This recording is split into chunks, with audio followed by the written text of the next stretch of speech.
Welcome back, boys. This is the second lesson of Chapter 9. So you are still solving quadratic equations.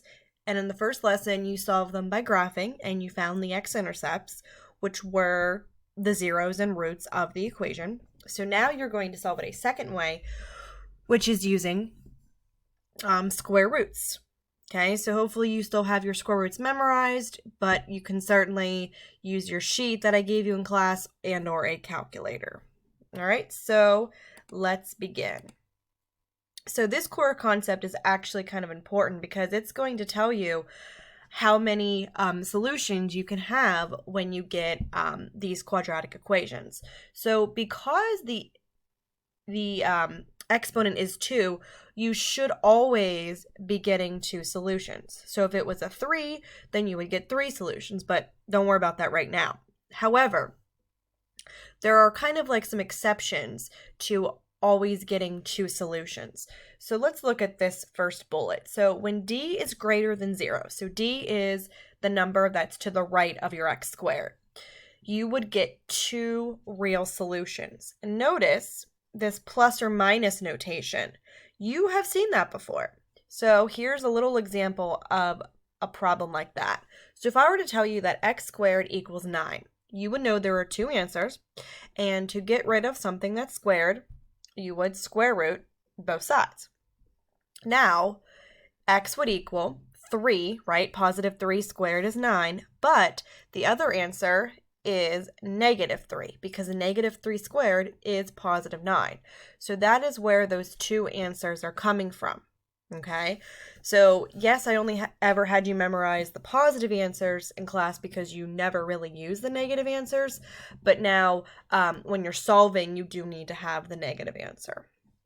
Now the next bullet is when d equals 0, you're only getting 1 solution. So here's the example of that. If you have x squared equals 0, you do the square root of both sides, so you get x equals, now you're not going to get plus or minus 0 because 0 does not take on a sign. So the answer is just x equals 0. So that's the exception of when you only get 1 answer. Then the last bullet is when d is less than 0. So that is when it's negative, obviously, if it's less than 0.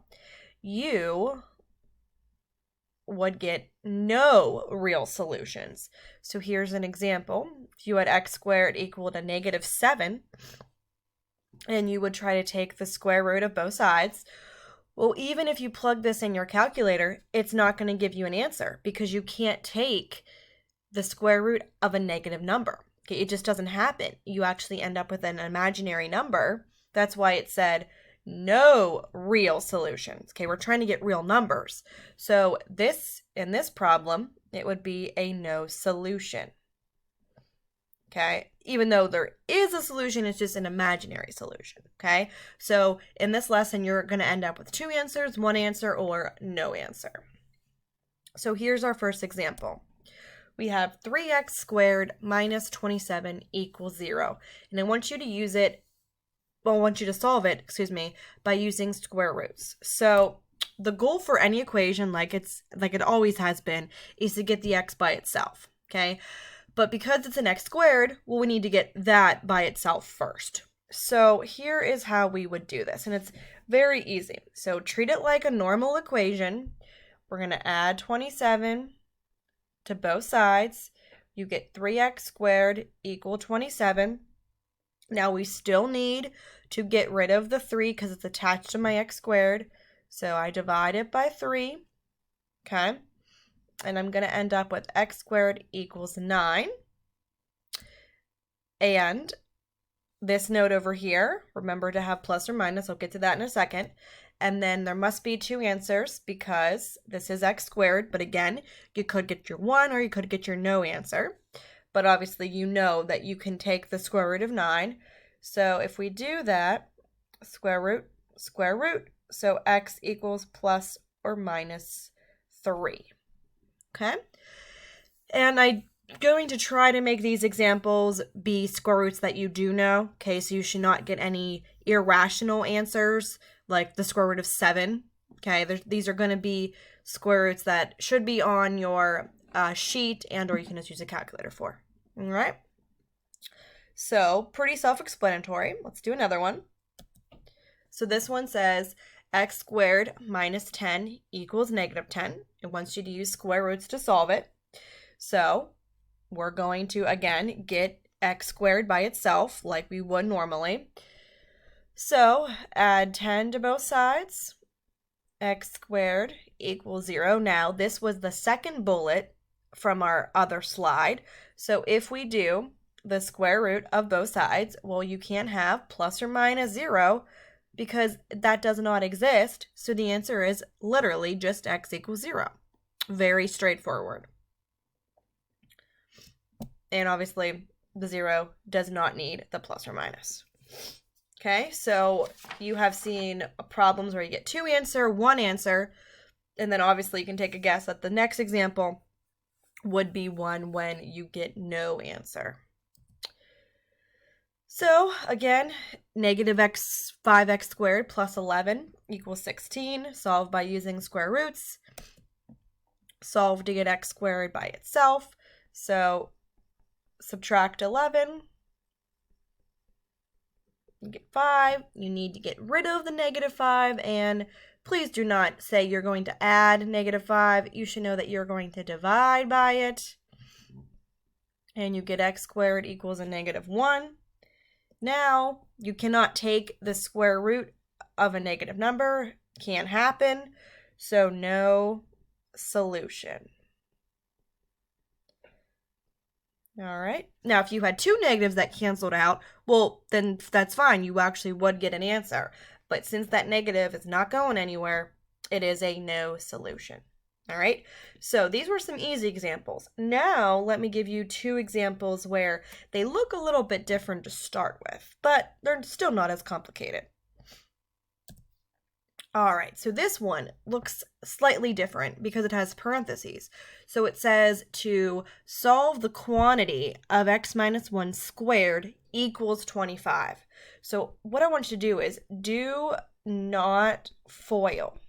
There is no need to FOIL that problem. Literally no need, okay? So I'm still going to get 2 answers because of the little 2, all right? Or I could get, 1 answer or no answer, but most of the time you end up with 2 answers. So since I'm saying do not FOIL, there are no extra numbers, right? This x minus 1 quantity squared is all by itself. Now, if I were to move if there were an extra number, I would move it away, but I don't have to. So pretty much what I'm going to do is just do what I was doing before. So if I have x minus 1 squared equals 25, you need to get rid of the little 2. So square root. This stays the same. Okay, nothing underneath the square root ever changed, and you should have seen that. Now, you need to remember to have plus or minus 5. Okay, so we are going to get 2 answers. Now, here's the tricky part. We need to get x equals, right? So plus 1 plus 1. So here's how you get your 2 answers. You need to take positive 5. Okay, we're going to use the positive 5, and we're going to add 1. So it looks like x equaled 6. Now, the other answer, x equals, you're going to use where's my highlighter? You're going to use the negative 5.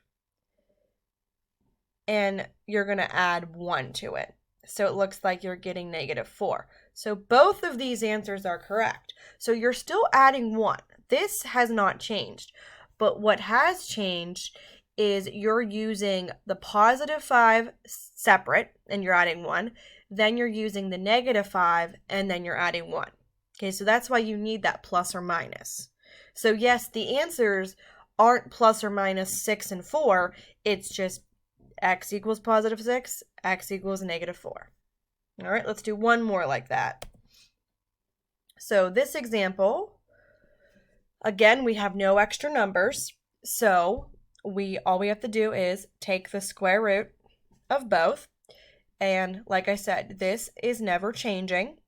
Now we do not need the plus or minus, so no plus or minus because 0 doesn't have a sign. So we're just gonna, subtract 3 like we normally would. And I'm pretty sure that's my answer. X equals a -3. And also, these are foolproof.